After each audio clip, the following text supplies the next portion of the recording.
she never returned home. She was reported missing by her grandmother at exactly 6:04 p.m., and a missing persons investigation was launched immediately. Roughly 7 hours later, surveillance footage from a local high school was discovered, capturing what police say was the missing child, walking side by side an unidentified woman. Tori did not appear to be struggling in the video, and the woman was described as between 19 to 25 years of age, white, 5'2", and about 125 pounds with a black ponytail. The local police made a public appeal for the woman in the video to come forward, and Tori's grandparents offered a $10,000 reward for her return. A Facebook group dedicated to finding her gained over 20,000 followers in under 24 hours. On April 12th, 4 days after her disappearance, hundreds gather in Woodstock at 8 p.m. to hold a vigil for Tori, and her mother makes a tearful televised appeal for the return of her missing daughter. Over the following week, Tori's parents are interviewed by investigators, and each of them pass a polygraph test. Police call off ground searches 6 days after the child's disappearance after finding no clues nor leads. The day after, America's Most Wanted features Tori's case as its top story. On April 17th, the Ontario Provincial Police take the lead in the investigation, and the ground searches recommence. The case was then officially classed as an abduction, not just a missing person. They step up a media campaign by releasing a composite sketch of the woman in the video, and then circulate the image on social media and local news outlets. On May 19th, police attain information that the woman is 18-year-old Terry Lynn McClintock, who is already in custody for breaching a probation order for a previous drug violation. She was transferred to the Ontario Police Headquarters and interviewed at roughly 5:30 p.m. by Detective Sergeant Jim Smith. She initially denied being the woman in the video and claimed to know nothing about the missing girl, but roughly 45 minutes into the interrogation, she breaks. I think it goes right back to what you've said a few times.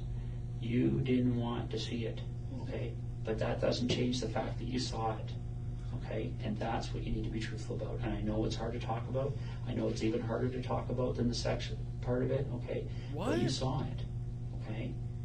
You know you saw it. So what? And we need to talk about that. When I seen Mike with Tori on his lap, like, I turned my head because I didn't want to see it. I could hear her calling my name. Okay, so tell me what happened.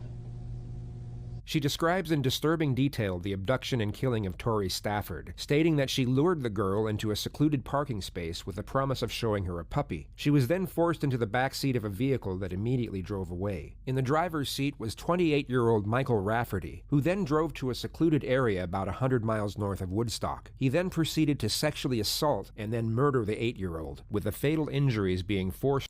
Don't play games with. Dude, I actually don't want to watch this. Dude, I actually don't want to watch this, bro.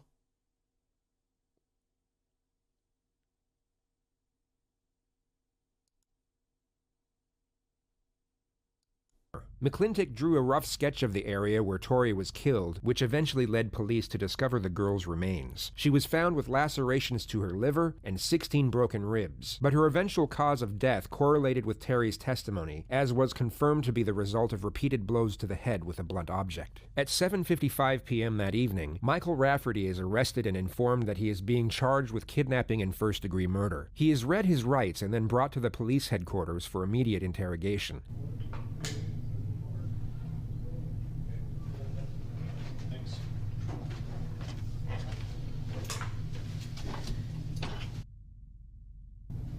Bro, this is what I mean by if I'm a cop and I know about this and I walk in, I have to do an interview, I'm killing him, dude. I'm killing him. And that probably is illegal for me, but I guess I'm literally killing a dude, bro.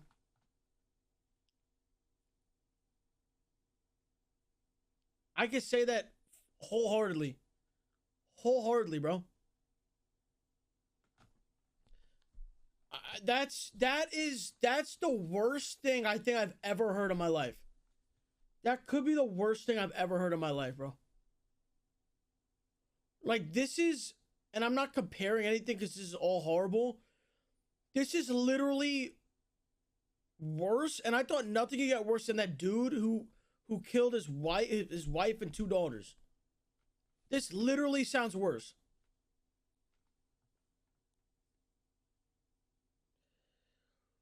Oh my God, bro. Nah, what can this guy even say? Grab a chair. What could this guy even say? That'll unfold. So that's a blanket for you there. Okay.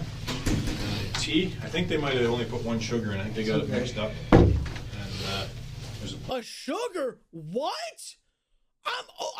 Dude. I'm taking this cup of coffee and I'm throwing it on you. Be like, oh, my bad, bro. What's gonna happen? What? I'm gonna get fired? No, I spilled coffee on him, bro. My fault. The fuck? It's a stretch. No, I know they gotta act nice and yeah, I know that's why I couldn't. Yeah, he couldn't do this, bro. No way. No fucking way, bro. plain donut there for you. I had a cereal bar, but if you get hungry or anything else, just let me know, okay? Do you have any, eaten since noon. You haven't eaten since noon? Okay, are you hungry now? I can get you a full meal if you want. Okay.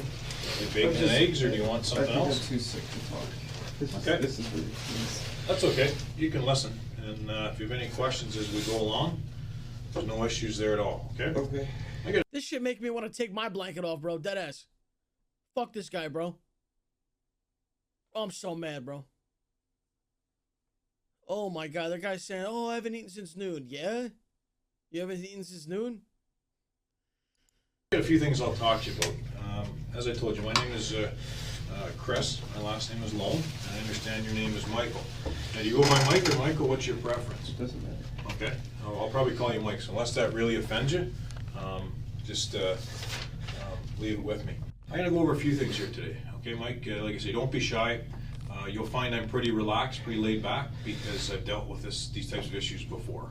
The Ontario Provincial Police have a highly trained behavioral sciences unit, and their subdivision of forensic psychiatry is recognized as one of the best in the world. At first, you will see the familiar strategy of rapport development. The investigator will retain a friendly and almost nonchalant disposition throughout the opening phase of the interrogation. The perception of solidarity and respect will make the suspect more likely to cooperate and take things into consideration, while the detective's easygoing disposition will also downplay the severity of the crime, thus making the gravity of admission far less intimidating. Anytime that you have a question, all right, don't be shy.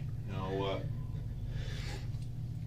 I have no issues getting you any food there, so if there's something that you want, okay, I'll get you some food. There's no problems at all. Like I say, I get that for you in about 5 minutes. So, but my job is, as I mentioned to you earlier, I'm from what's called the behavioral sciences section, and we're talking about the missing person when Tori staff went missing. And I know you were following a little bit in the media, and you'd follow some little bits and pieces that there was behavioral sciences people involved, right? And sometimes they were criminal profilers. There's been other members in there as well. Threat assessment, and that's what one of my roles is as well. In threat assessment, what my job is to determine the risk. Okay, what's the risk of a certain situation? Now, the situation that we're talking about is you're going to find here that there's nothing you're going to tell me to surprise me. Okay, for two reasons. One, I've heard a lot of this stuff before. The second reason is I'm fortunate enough to know what all the case facts are. Okay, so what I have to do is assess what I perceive is a threat. So are you going to go out and kill more people after this situation is done? Okay, that's what my job is, to assess threat level. All right, I already know you're responsible for one death. Okay, so that's what my job is to determine. What? Okay, what's happened here. Is he trying to say he's Staff not? Sergeant Chris Loam had been a police officer for over 21 years and was a member of the Behavioral Sciences Unit for the last 17. At the time this interrogation took place, he was the head of the analysis section. This meant he was in charge of criminal profiling, threat assessment, and forensic psychiatry. He indicates that his only purpose is to assess the suspect's threat level, yet this variety of threat assessment is only applied to less severe infractions. With relation to rape and murder, the serious nature of the crime means that the threat level is already assessed long before any form of psychoanalysis takes place. In reality, the investigator's primary purpose is to gain an understanding of the suspect's character and then use this knowledge to try and influence both his reasoning and decision-making. Before we go through all that, though, my people just don't wake up one day and decide this is going to happen, and I know that, all right? So there's a lot of ideas that go in people's heads at the time. If I go through, and I go through your history and your background, there's not a whole hell of a lot you've been involved in life, is there, right? You're completely under the radar. Anyways, I'm gonna go through a few things with you here, all right? Obviously, you're upset by what's going on. You're here for a reason, and right back at the beginning, the investigators and the case manager, the officer in charge, said that I'm going to follow the evidence and go where the evidence leads me. Okay? And now you're here because the evidence has led the investigators to you. All right? And then I get involved after that. There's been people that I work with in behavioral sciences that have been here from the outset of the investigation. But really, at this point in time, I mean, when I go in and look at your history, there's very little on there. Like I say, you've flown under the radar. You haven't had any major problems with the police. Okay, but now all of a sudden you're involved in this situation, and it's a serious situation, and it's a scary situation. I'm sure you're quite upset and quite concerned about what's going on here. All right. Now the last one I was involved with like this, I don't know if you're aware of it, was a girl named Holly Jones in Toronto when she went missing, and the guy that had abducted her, his name was 𝗍𝗶𝗶𝗹.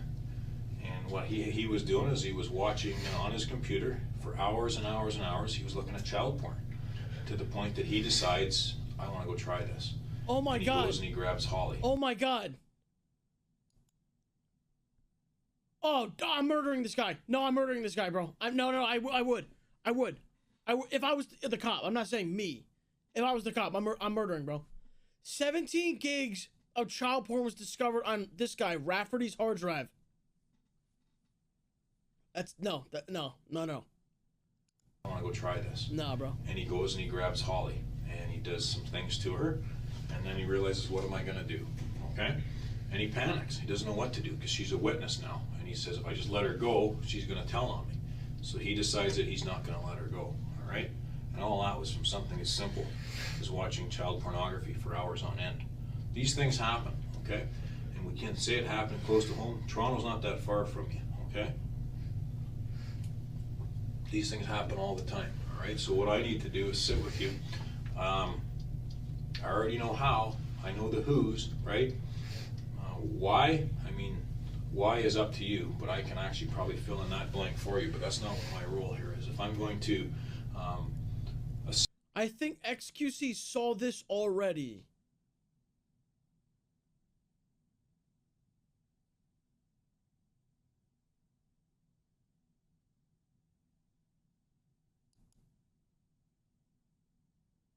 You're telling me that you think someone else saw this? I actually want to know what the point of that comment was. Like, are you just straight trolling?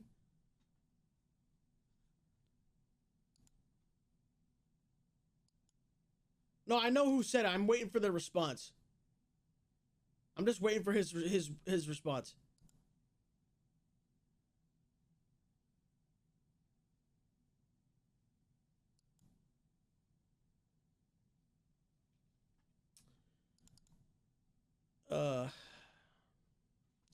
He's not talking, dude. It's okay. 𝗟𝗀𝗀𝗍𝗍. I think 𝗟𝗀𝗀𝗍𝗍 already saw this. Okay. What? Okay. Assess risk here and see, number one, do you even feel bad about what you've done? That's the first thing I look for. And number two, do I think, okay, he doesn't feel bad, so in turn he's probably going to do this again because he Pokemon ass clap, thank you. really doesn't care about it the first time it's happened, okay? I'm not at all upset with you. I'm not mad at you. I don't mind sitting here talking with you. You'll know if I don't want to talk to you because I'll just simply leave, right? From reading about you, this to me seems like it's out of character. Now, I could be wrong, right? You may have been planning this for a long period of time, and you may have thoroughly enjoyed this. And if I'm wrong, then you tell me that, all right? But I also know that we all make mistakes, okay? And that's why pencils have erasers, okay? Because we all make mistakes. It's that simple. Spending time with you here, and if I'm wrong, you tell me, but it looks like if you could turn back time, maybe there's a few decisions in life you'd have made it a little bit different, all right? If I could turn back time for you, Mike, I would, but it's not that simple, okay? So now you and I have to sit here and face what's happened, okay? I can sit and tell you what happened. I can take you through the day of her disappearance, okay? I mean, I've seen the video, all right? And I know that you didn't do this alone. But at the end of the day, we've got to deal with this situation, okay? Because it's a young girl that we got to talk about, and if you and I don't sit and talk about your side, then people will only think the worst, right? It's human nature, right? You've done it and I've done it. We always think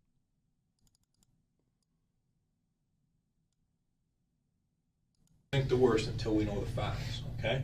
So that's what you and I need to sit here and work and discuss and work through. Again, if I'm wrong, you tell me, okay? But I really believe if you could turn back time, you would deal with this a little bit different, okay?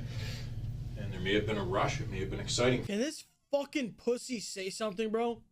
You fucking pussy. You fucking stupid pussy, bro.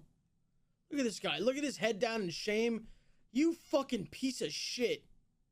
You're lower than a piece of shit. What's worse than a piece of shit? Oh, you're just like a mold on like an old shit. No, it's worse than that. I don't even know. It's worse than that. For a period of time. But then reality sets in. And you have to sit and live with the fact of what's happened here, okay? And that's what we're doing here. We have to sit and deal with what's happened. Really, at this point, what you have left is your word and your credibility. And people always think the worst, okay? Until they know the truth. You do it and I do it. It's human nature. So we're all going to think the worst until we know why this has happened in your mind. And again, if it's something where you're like 𝗍𝗶𝗶𝗹, where you looked at a lot of child porn and then decided you were going to try it, then that's fine. If it wasn't your idea, then that's fine too. Listen, I don't want to keep pausing, but I think we've talked about this before with, I think, some other case, someone had child porn or something. Bro, how would you even like start that? Like, why would you even think to look at that? And I don't want to hear about the, oh dude, some people are sick in the head. Like, bro, how do you not, even if you're fucked up in the head, how do you not morally, like, you know what I mean? Like, more, like, how do you even get to that point, bro? Like, oh my God, dude. No, dude, I don't want to hear mental illness because plenty of people got mental illnesses and that doesn't make them a fucking pedo, watches child porn, all this crazy shit, dude. No, I don't want to hear that. Because that's almost like giving him sympathy. Nah, bro, fuck this guy. You can't change what the case facts are, all right? You know deep down that this is your chance to get it off your chest. So you're not sitting there the rest of your life saying, I guess I should have said something, all right? I guess I should have got it off my chest and said my side. Because this is your last chance to do it. The fact that you're here and the fact that they've already, they know where the victim is, okay, and they know your steps, this is it. You have to take the steps now to live the rest of your life, okay? This is what you have to do. You and I need to talk about this, okay? It's always interesting to examine a suspect's demeanor while being interrogated, especially compared to how they most likely were while committing their violation. The suspect here is a quivering mess, acting like a helpless victim, wallowing in his own self-pity while vying for sympathy. Essentially the opposite of how he was while attacking Tori Stafford. It's ironic that the powerless and vulnerable complexion he is trying to portray here is exactly what his victim would have felt at the time she was attacked. The sympathy he is trying to garner for himself is clearly what he lacked for the 8-year-old child he raped and murdered. So I've got to determine, as part of my job, when all is said and done here, do I think Mike's done? This is it, he's made his mistake, he realizes how wrong the mistake that he made and he's willing to look past it? Or do I have to sit here and say, all right, my report's going to say very simple, I think this guy's going to reoffend. And that's what our job is. We deal with these types of situations and the reasons why people do this stuff, okay? Hold on. Big fan, found you on YouTube. I genuinely believe this. I don't think this is a troll comment. This is a new sub. Hey, Ora, I appreciate you. Thank you. I'll tell you guys this. Because, you know, JP does all the video editing shit. He, like, there's, like, 2 different channels. I think there's going to be another one, too. But this month, or last month, or whatever, last 2 months were the best months ever in, like, views and shit. There's, like, there's, like, so many videos just from the streams. And I didn't know, like, they were getting, like, you know, decent views like that. I didn't really know. But I actually believe that guy, so I appreciate you. Shout out to the people from YouTube. Okay, yeah, here we go. YouTube Los. Okay, just stop. Now just stop. Like I say, this may have been a thing that you just snapped and did something, that stuff happens. Or it may have been something you planned for many Lowe's months and plug. got some enjoyment out of the plan. I Okay? didn't do anything. Well, that's not entirely true either. That is Okay? entirely true. No. I didn't do anything. No, you can try and cement yourself into that, okay? But at the same time, you're not doing yourself any good by not being truthful here. Okay? The investigator wants to come across as empathetic and understanding, yet still needs to keep the suspect's confidence low. He watches for denials and stops them immediately. Letting the suspect deny his guilt will only increase his morale, thus increase his psychological endurance and constancy for self-preservation. This needs to be stripped away as much as possible, as early as possible. Because by not being truthful, all you have left is your credibility, Mike. That's all you have left, okay? You're not the only person who's been arrested and charged, okay? And there's no surprises left anymore, okay? Nah, bro. I've seen the comments at SS Central. I'm about to get that channel taken down, bro. Because every time you guys remind me of that, and then I go look at the comments, all negativity, bro. All, dude, literally straight negativity. I actually think that channel causes trolls to come in here, bro. I actually think that channel causes trolls to come in here. Because every fucking title is some shit about, oh, Los gets trolled, and like, it's like, and then I look at the comments, dude's just saying, insulting me. No, don't say no. What do you mean no? What good does that, whoever's doing that is uploading clips, making money off me, and then causing hate towards me. What good is coming from that channel? There's literally nothing coming from that. And I don't give a fuck. You get random people post my shit, and I don't care, bro. I don't do shit. But if someone tries to post some shit that JP wanted to upload, then that pisses that pisses me off. Then that in those moments, then we've had to like actually do something about it. But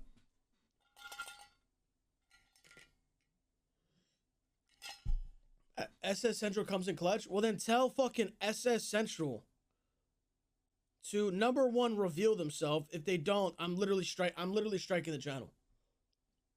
So I need to know who it is running the channel. I'll bring them on Discord and shit. We'll talk to them. If you don't reveal yourself, I'm striking the channel. So you have like, actually, matter of fact, you've like 2 days. You have until like Thursday, or I'm striking that bitch.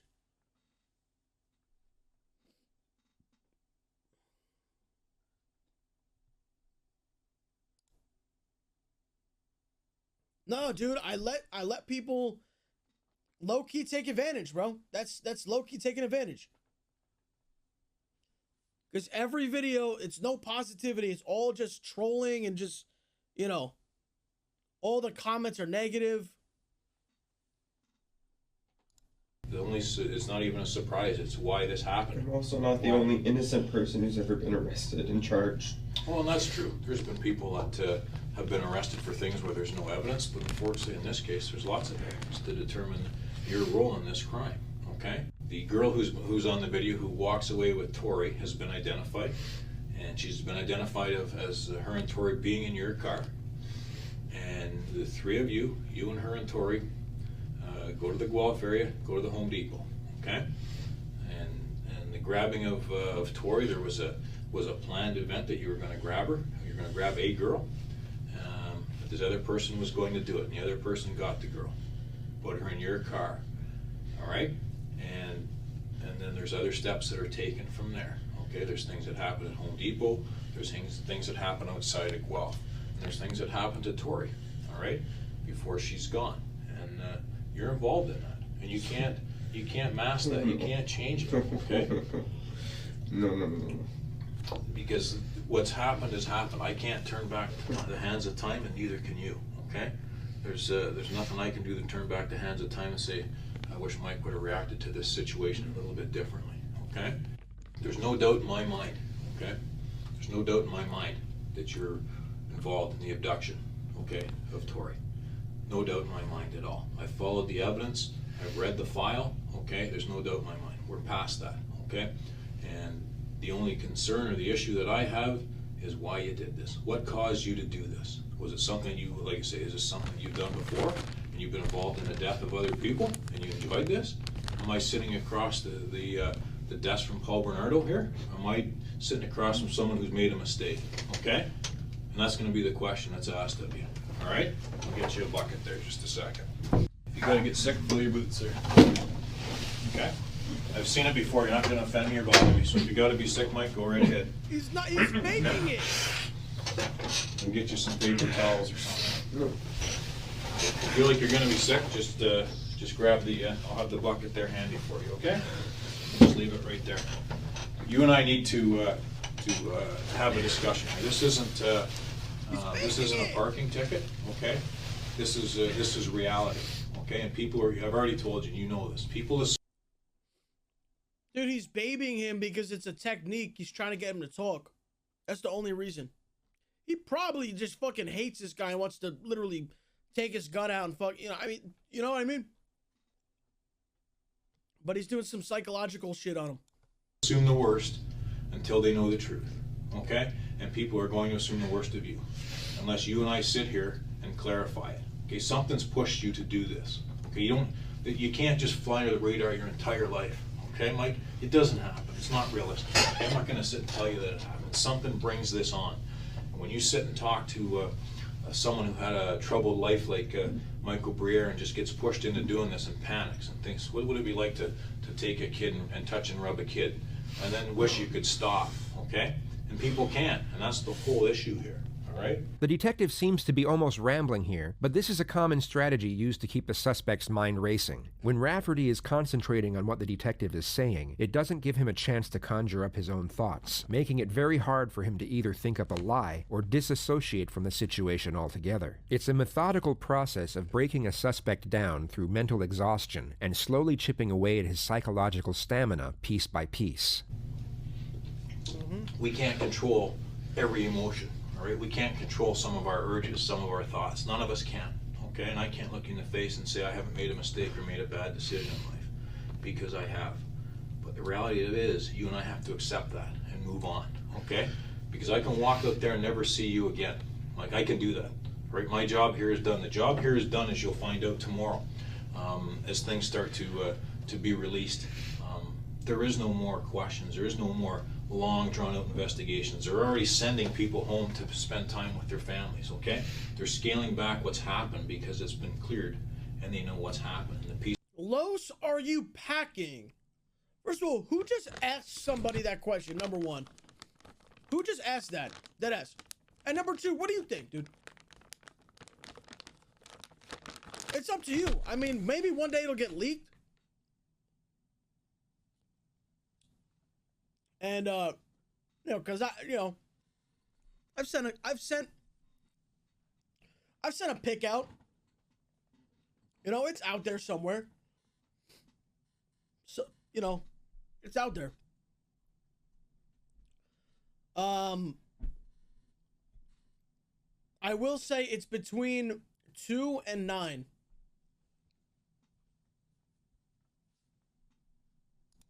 Pieces of evidence have been gathered, so that's reality. I can't downplay that. But you and I need to walk out of here together, okay, with what happened here. You and I have to sit and say, this is what pushed Mike over the top. This is what pushed Mike to get involved in something like this.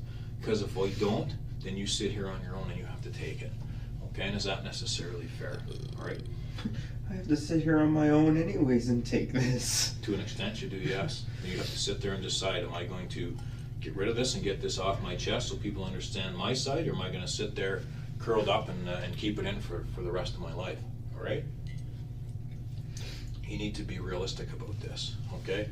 You have no battle plan to deal with this, right? It's happened, it's spun out of control, and you're thinking, okay, if I ever get caught for it, what am I going to do? Well, your plan isn't going to work, okay? Because you're not built for this shit. This isn't what you're about, okay? You're not some sick bastard, right? That sits there and gets enjoyment out of hurting people. All right, so now you have to live with this, okay? And to live with it, one of the first ways, right, is like if someone's an alcoholic, what's the first thing they have to do? Acknowledge they got the issue, all right? You have an issue here in that there's overwhelming evidence, compelling evidence that indicates you're involved in what's happened to Tori, okay? And I can't change that and you can't change that at this stage. But you need to be honest And you need to understand, your credibility, Mike, is all you have left. All you have left from here on in is your credibility. And you sitting here saying nothing doesn't do you a bit of good, because no one's going to know. And then all of a sudden, 10 years from now or 5 years from now, you decide to say something, who's going to listen? Nobody, okay? This is your chance to say your piece, all right? Like I say, if you want, and you can see probably I'm trying not to, out of respect actually for you, but I can sit and get as graphic as I want, okay? Because none of this stuff bothers me, because I've seen it hundreds of times, okay? But if I sit and go over what's happened here with Tori, you may not be real happy about it, because it's going to cause you to relive all this crap, okay? And maybe you want to, because I can tell you, I've sat with guys that wanted me to say it. Los, what's your social security number? Write this down. You can open up a credit card if you want. I don't care. Here we go. 775533128892. Again, so they could hear what they've accomplished. And I've had that, where they want me to say it 2 and 3 times because they get a rush out of that. I don't think that's you, okay? You're not some sick guy, okay? I'm not sitting across from Paul Bernardo, okay? I know that, and I know people that have sat across from him, okay? And I know 2 officers that have in different stages of their lives, okay? And I know what he's all about. You're not that guy, all right? But at the same time, you're not that guy, pal. This all goes away. Right? This isn't like a list your girlfriend gives you to say, here's a list of things to do. Can you go pick up a few things at the grocery store for me and get some gas? This isn't what that is. Okay, this is a lot more serious than a to-do list. We need to deal with reality, and the reality of it is your credibility is all you have left at this point. If you sit there and say nothing, everybody's going to assume the worst. Okay, and you may be painted with a picture that you're not real happy with. Okay. And I'm the only one that feels like sitting in here with you, right? There's no investigators lined up in here sitting with you. Why do you think that is? Right? Because they've been working at this for weeks, okay? They're tired, and they've been away from their families, and none of them want to come in here and talk to you, okay? I have no issue with it. I'm neutral. I don't have these issues. I haven't been away from my family. I don't mind talking to you. Like, I've talked to people that have been involved in things far worse than what they're saying you did here. Far worse, okay? I can sit and list the things that I've been involved in. There are people who have done things that have been a threat to our national security, terrorism in Canada, where I've dealt with people that have been involved in murdering more than 3 people, all right? I've been involved with people who have abducted and taken the life of children. I've been involved in that. I've dealt with many people who are sex offenders that habitually and repeatedly touch and molest children. I've dealt with that. That stuff doesn't bother me, okay? But what's going on here is that you're just in there, you're just a big bundle of nerves, and you don't know what to do. You don't know whether to sit here, shake, shit, puke, you don't know what to do. But the reality of it is, at the end of the day, the evidence is the evidence, okay? And the evidence clearly shows you're responsible for the abduction of Tori, okay? And I also know that she's no longer with us, okay? And you're responsible for that too, okay? And there's a sexual component to this as well. So you might want to sit and get this off your chest and go through your side with me, all right? Because if I just walk away, at minimum, that's what people are going to think, at minimum. But you have some explaining to do, okay? That's reality. I can't change that, okay? If this is something that got out of control, that you just plan. Is this fucker gonna confess, dude? Is this piece of shit gonna confess? I'm not gonna keep looking at this dude staring down at the floor, bro. When does he fucking talk? On taking her and you thought you were going to put her back or just take her for a ride, that's fine. It got out of hand, then we need to talk about that, okay? You need to sit and explain that and say why, okay? If not, then I say people think the worst until they know. There is no other way. You don't have any other option. There's nothing else that you can do to change what's happened to her. We can't turn back time. However, we can explain how things got off the rails, whether it was something that happened slowly or just went right off the rails right from the beginning. Why do you think the OPP has a behavioral sciences section? This is all the stuff that we deal with, okay? We deal with occurrences that are unusual. We deal with situations that aren't regular situations, and that's not what this is. This isn't a regular situation. This is a couple of people that made a series of decisions that hopefully they understand aren't quite right and that they feel bad about. I don't think that you're some kind of monster. If I did, you'll find me pretty candid. You'll find that I'll come right out and tell you, okay? I don't think that, okay? I think this got out of control. I think it got out of hand, okay? Are you some kind of monster? Or did you make a mistake here? You made a mistake, right? This is a mistake, right, Mike? You take it back if you could. This is a mistake, right, Mike? You take it back. If you could turn back the hands of time, Mike, would you do this a little bit different? Mike, talking to you. If you turn Dude, at that point, I'm slapping the fuck out of this guy, bro. To the point where there's gonna have to be other officers who are watching in the other room. They're gonna have to come in and take me out the room. I'm slapping the fuck out of them. Like, how patient can you be? 40 minutes in, he hasn't said a word. This guy has 17 gigs of child porn on his computer. I'm not even gonna say what he did to that little girl out loud. I can't even say those words out of my mouth. And you're just casually, like, just being patient with him. I'm beating the fuck out of you, bro. Turn back the hands of time. You're not some monster. You made a mistake, right? You'd take this back if you could. This is a mistake, Mike. You need to deal with this. I am a monster, I know but you're I did not do what you think I did. I know you did. We're past that, okay? No. We're past that, Mike, okay? Mm-mm. I know you're not a monster. If you did, if I thought you're a monster, I would tell you. I'm gonna be honest with you. I wouldn't just walk out. I would spend some time with you. If I thought you're a monster, just because I want to see what makes you tick. But you're not a monster, all right? This thing has consumed you. Look at you, right? You can barely eat or drink. You haven't touched your donut, right? Why is that? Because your guts are eating yourself up inside, okay? You can't sit and say that you're innocent. What's the first thing you did when you got in here? You just laid down and curled up, right? It's all over. You know it's over, okay? You know it's done, okay? You don't have to be an expert in body language. All you've done is lay around in the fetal position since you've been here. That's not how innocent people act. That's not how people that are falsely accused of something act. It's the last thing they do. Possibly that it's freezing. I haven't eaten since noon. It couldn't be that this is all just a huge shock to me. No, it couldn't have been any of that at all. It's probably all of that.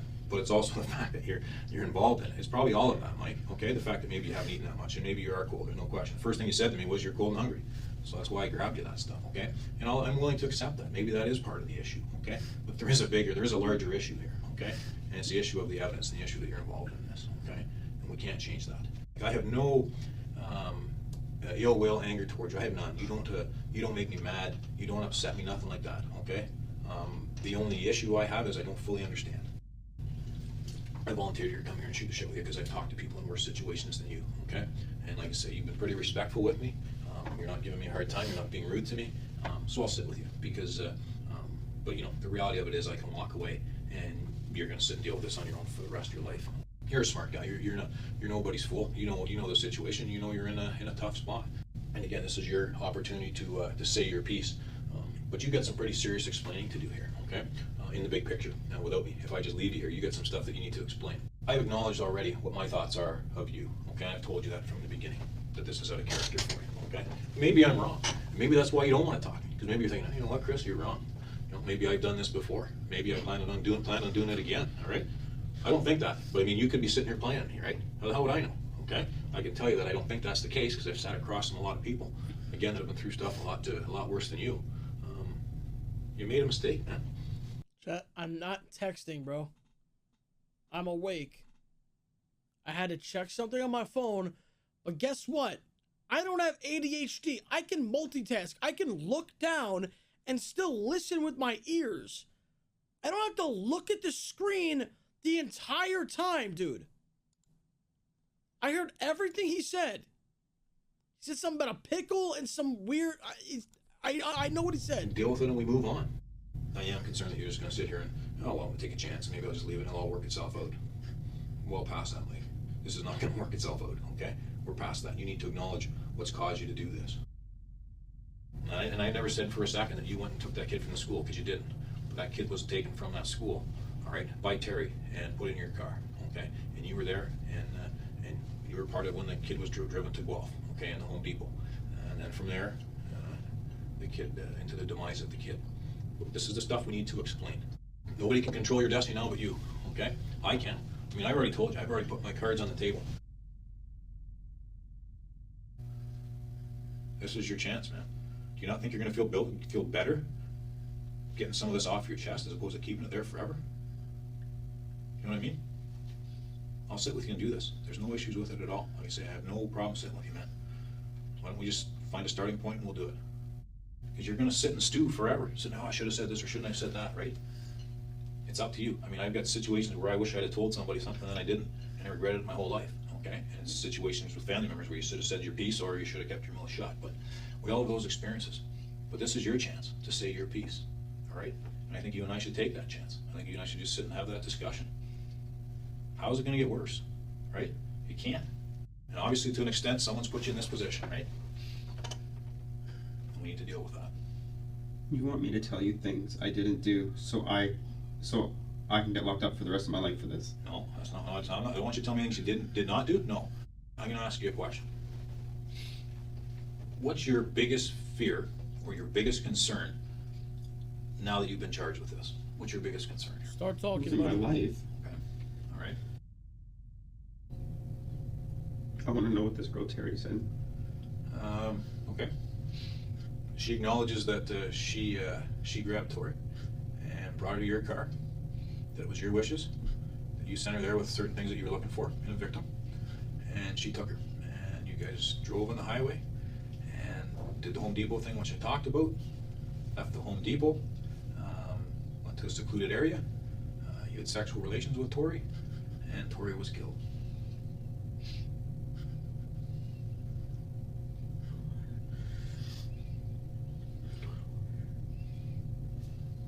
This is your time, man. This is as good as it gets, unfortunately. All right, this is it. And I mean, I can get into more detail if you want, but in a nutshell, that's a polite way of saying what the allegations are. But if there's stuff, if there's other people here.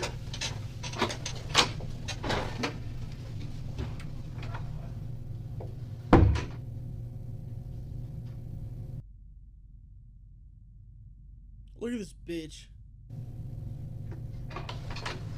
What's happening, man?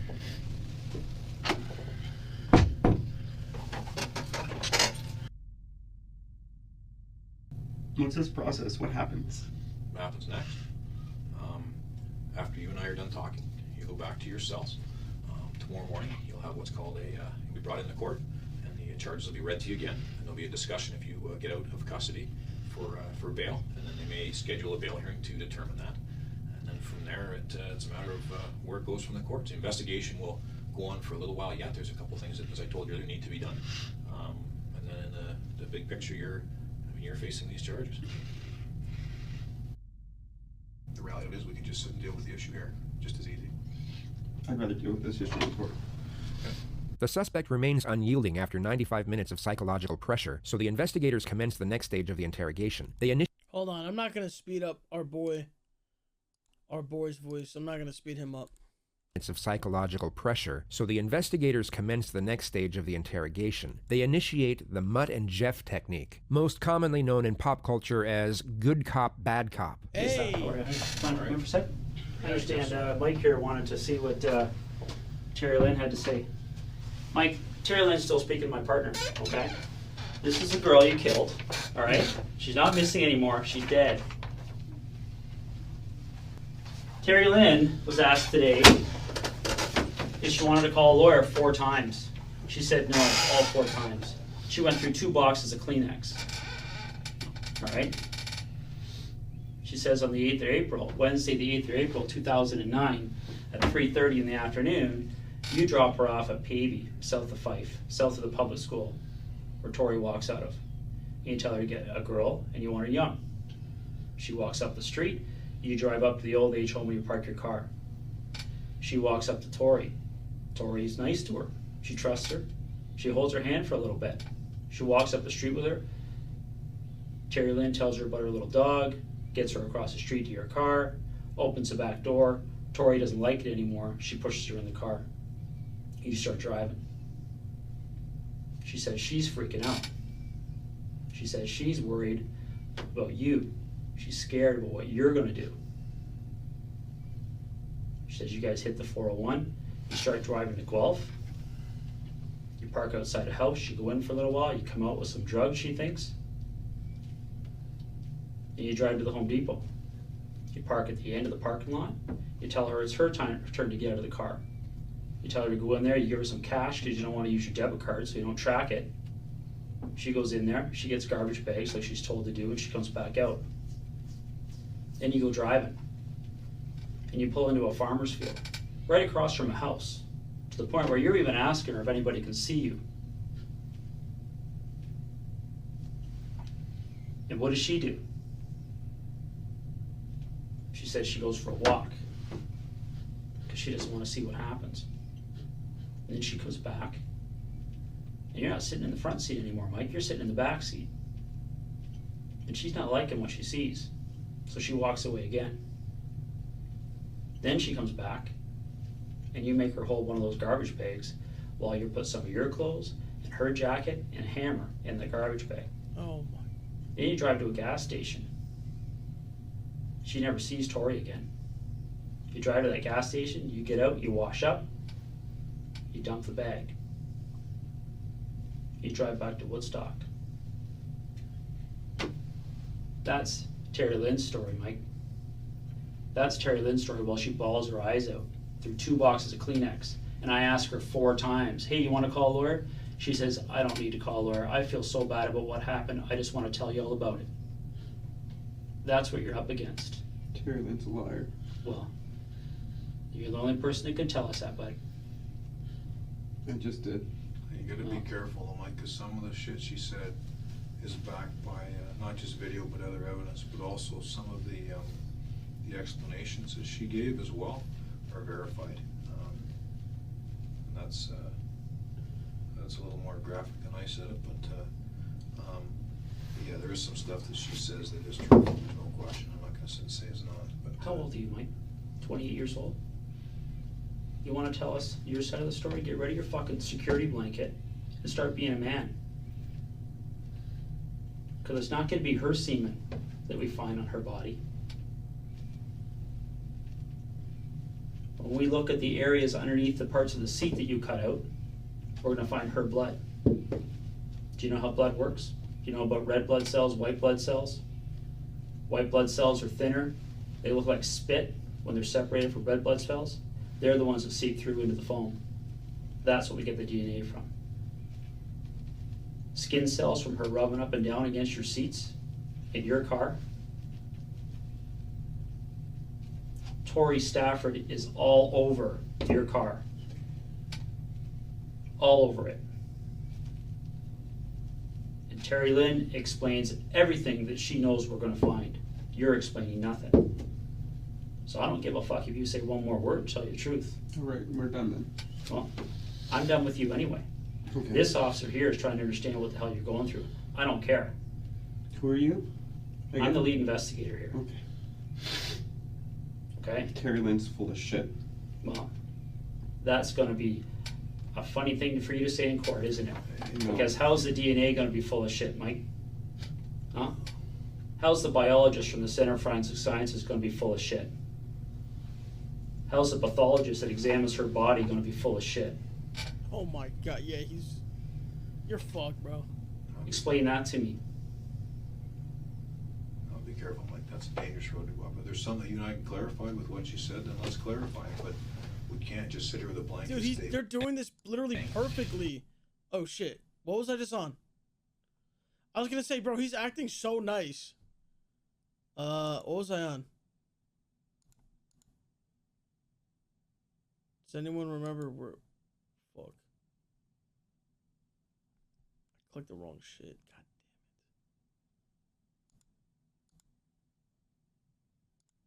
damn it. Careful, Mike. That's a dangerous road to go up. If there's something you and I can clarify with what you said, then let's clarify it. But we can't just sit here with a blanket statement that she's full of shit, because there is some things that's truthful.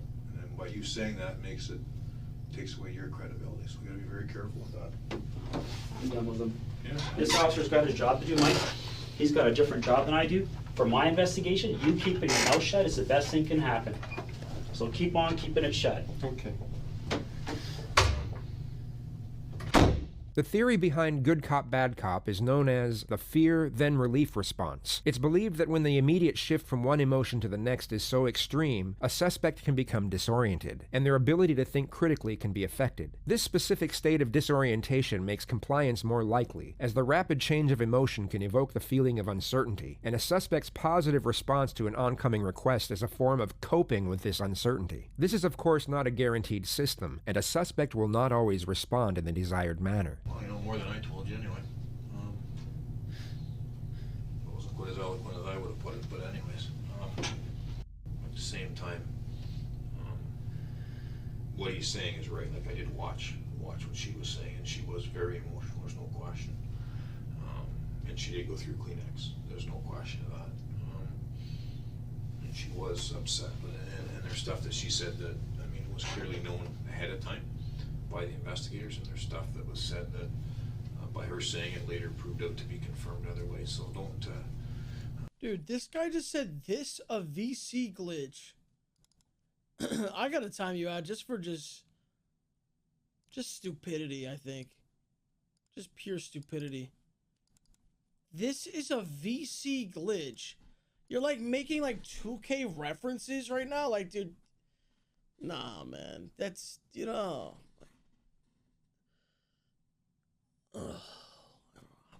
Some people just shock me. No, I can't say don't, you can do whatever the hell you want, but just be careful going up that road. Anyways, but if, like I said, didn't ban him, I timed him out for like 10 that seconds. doesn't change my opinion or our discussion, to be quite honest. I mean, they've got their opinions, and obviously they're getting sick of listening to me, so they've come in and said their piece, but like I say, I've got no, I'm not pissed with you, so I'm not, but like I say, this is your chance. This is your chance to say your piece. Just talk, you fucking bitch. I'm sitting here willing to listen to it. Well, he just told me not to say anything more, so. Well, it's up to you. You don't say anything to him. That's what but he said, though. He doesn't want you to talk to him, but that's fine. I'm still interested in listening to you. You want to talk about the part of the school where she's grabbed? We can discuss that and see what your thoughts are there.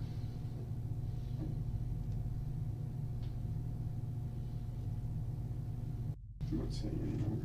Why? Because of the officer, because of what the lawyer said. Now it's everything. I just don't.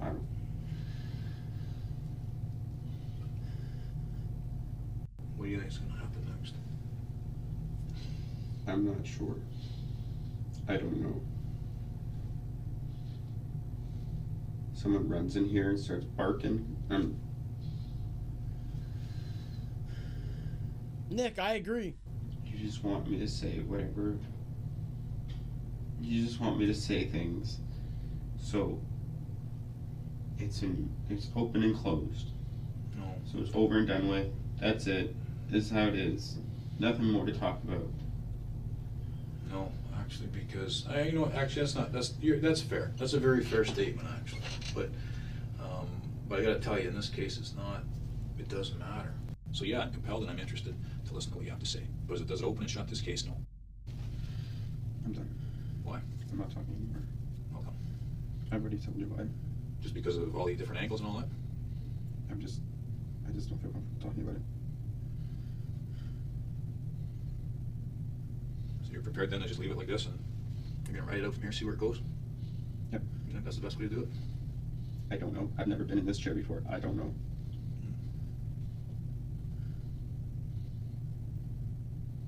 Any questions of me? No.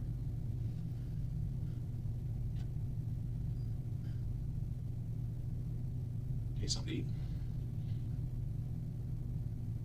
Yeah, but you don't care if I need something to eat. Why would you say that? Because you don't. I wouldn't ask if I didn't care. You're here for your job. Nope. I could have walked out and asked you because you got one right here. But the reality of it is, I know that you're going to go back and sit and sleep or do whatever for a while, and you'd be better to do it on a full stomach. That's all it is to it, man. But I don't have to ask you if you want food, but I am prepared to get you food. So I can eat, and then you can say, well, look, he had an appetite. This is how he must have been feeling. Oh, he drank his tea. This is how he must be feeling. Forget the fact he's just starving. And No, you're reading too much into it, man. No, that's not what it is at all. I offer you something to eat because if you're hungry, you can eat. I don't care if you eat it or not, right? I mean, it's up to you. It doesn't matter to me if you eat or you don't eat. and that doesn't go anywhere in any of your reports. What's that? That I ate or not ate.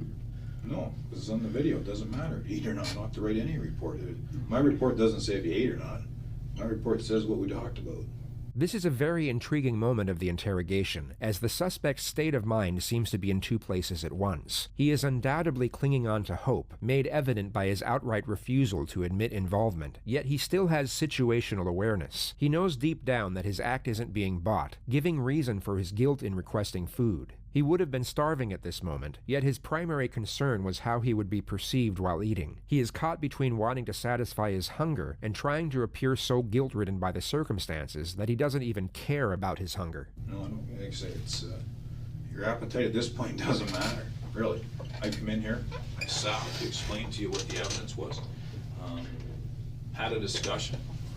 Actually, I don't think there's any animosity between us. So we had a discussion about what the case facts are, and that was it. So it doesn't matter to me if you eat or not, but it was a legitimate offer. If you want something, I'll arrange for you to get it. There's no issues that way. But read too much into it, man.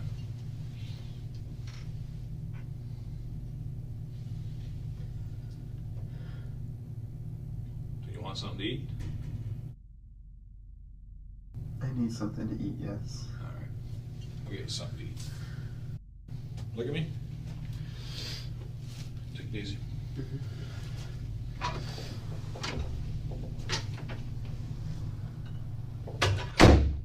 In reality, no food was coming. The suspect had it right when he stated that the investigator didn't care about his hunger, and he wasn't about to go out of his way to get a takeaway meal for a child killer. The Mutt and Jeff technique, although very well executed, was unsuccessful on this occasion.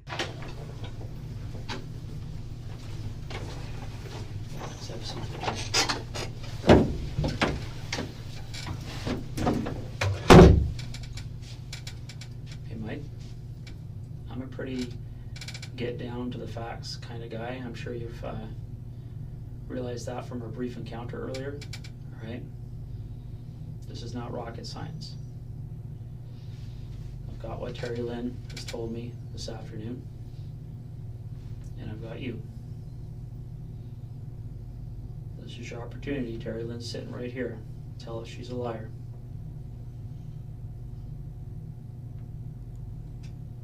You've had no problem at saying without her in the room. Terry's a liar. Yeah, that's what you're hoping. I'm not even looking at her. I don't need to look at her. You haven't been looking at anyone. I don't need to look at anyone. See, Mike, I know I was right when I walked in here, okay? And I'm not gonna pull any punches here, okay? I'm not gonna try and kiss your ass, all right? Detective Smith's behavior in the following moments is not associated with any techniques nor strategies. He knows the suspect's inclination is virtually set and unlikely to be influenced any further from this point onward. The following onslaught doesn't have any tactical purposes related to the investigation. The detective has understandably become emotionally invested in the case and proceeds to give the prime suspect the psychological grilling he deserves. I mean, let's Yes. Yes. I've been waiting for this. face it. I'm a cop, all right? And the last 5 weeks, I've been trying to find out who killed an 8-year-old girl. Okay? And I know the guys from behavioral sciences, they got their thing. They're trying to understand why. That's what they do. You guys all work together. Yeah, we do. They're good people. They know their job very well. And sure as hell, I'd like to know why. All right? I'd like to think that we don't have people walking around our communities who just because they're bored on an afternoon say, hey, why don't we grab that girl and rape and murder her, okay? I'd like to think that we live in a community where people think a little bit more about what they're gonna do than that. Do you think you're coming off as an innocent guy? Do you think you're looking like somebody who's been wrongfully accused here? You're gonna see it however you want to see it. My lawyer, or the lawyer, instructed me to just say... Yeah, I know, Mike. I know what your Simply- lawyer instructed you to say. But that doesn't make you an innocent man. That makes you a man who's saying, holy fuck, what am I gonna do now? Nothing I do is going to change your opinion. So I might as well just follow the lawyer's advice. Well, you're right there, Mike. Nothing you do is gonna get you walking out of this police station tonight without being charged with murdering Tori Stafford. You're right.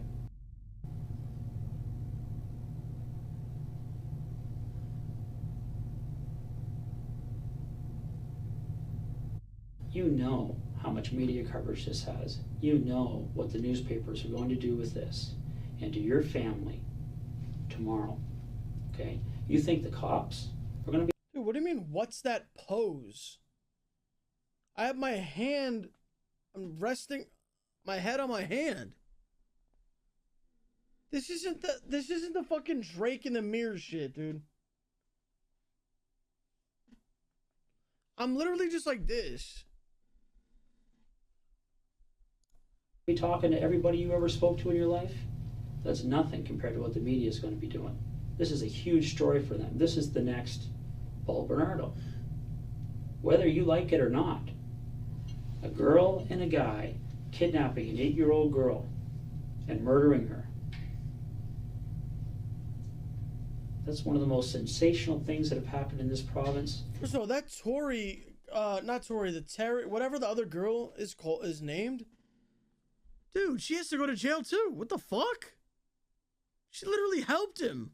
Since Bernardo and Carla. It's going to be a frenzy, and you and I both know that.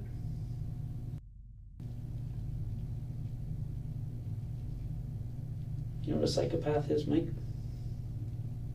I have never met one. Well, I just met one tonight. I just find it funny how you can go full sure on something when you don't know. Well, Mike, when somebody tells me that they were present when a man killed an 8-year-old girl. Right. Somebody told you that. Mm-hmm. She did. Okay. When that happens, okay, we don't say, oh, well, maybe after we go golfing for the week, we'll go and see Mike and see what he has to say. That's not the way it works. No, so let's just pick him up and then say, yep, you did it. Because that's obviously got to be the right way to go about things. Yeah.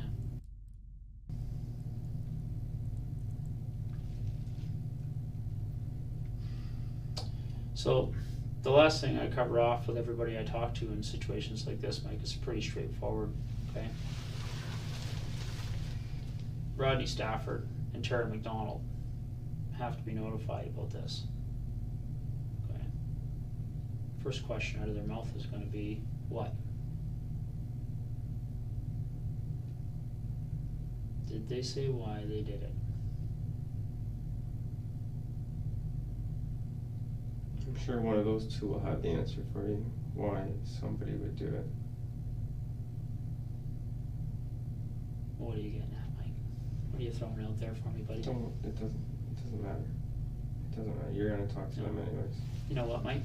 If you're going to claim you have no involvement whatsoever, don't play games with me and throw out little hints and see what comes of it. There's no game. There's no little hints. There's nobody involved in this except for you and Terry Lynn.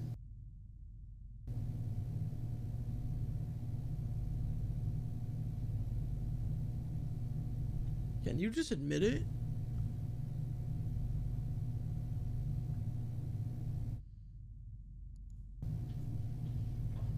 We're done. Is that what you said to Tori before you killed her? Oh, We're shit. done. Funny man. Funny man.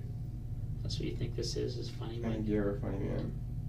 I think you're a cold-blooded killer. I think you're a bitch. You and I haven't spent too much more time now than you forced Tori Stafford to spend in your car. You could have let her out anywhere along that route.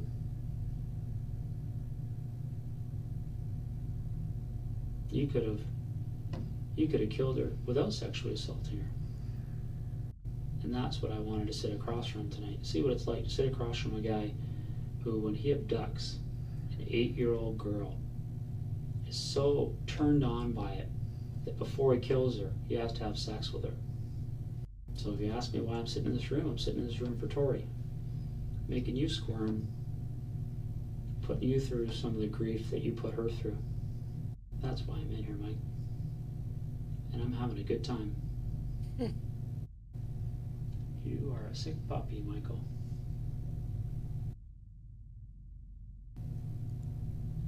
Eight years old, Mike. 8 years old, buddy. All she wanted to do was go home, have a little party for her friends because her mom just redecorated her room for her. That's pure evil, bud. And that's exactly what the judge is going to see.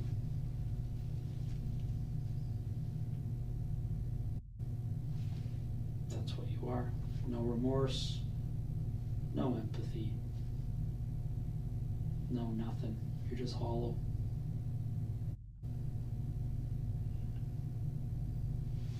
The nice thing about the place you're going to be spending a good chunk of your life is they actually have glass cells. So you and Bernardo can make googly eyes at each other all day, whatever you guys do in there. So it's nice meeting you, Mikey. Enjoy the rest of your life. This is the kind of room you're going to be spending it in. Yeah, you fucking pussy. fucking bitch.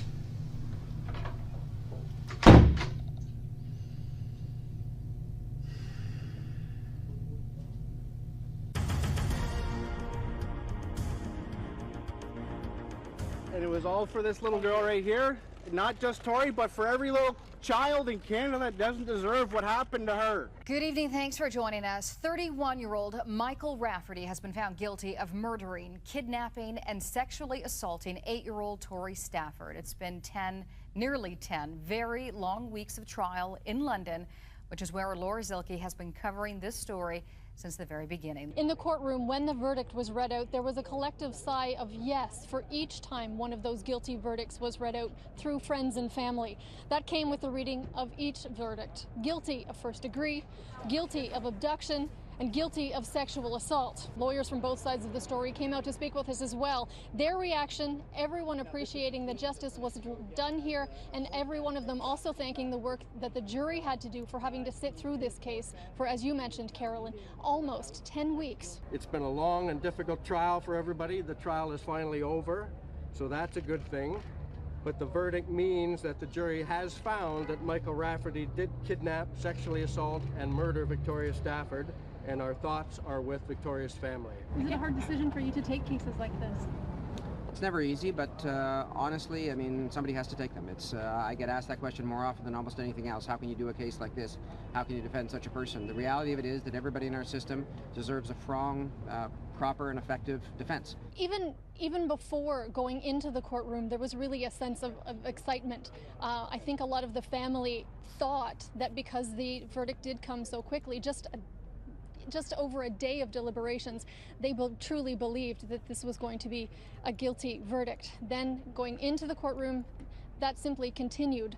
The relief that went over this, it was really almost unbelievable to hear the sighs that went through everyone in that courtroom. Carolyn. Both Michael Rafferty and Terry Lynn McClintock were sentenced to life in prison without the possibility of parole for 25 years.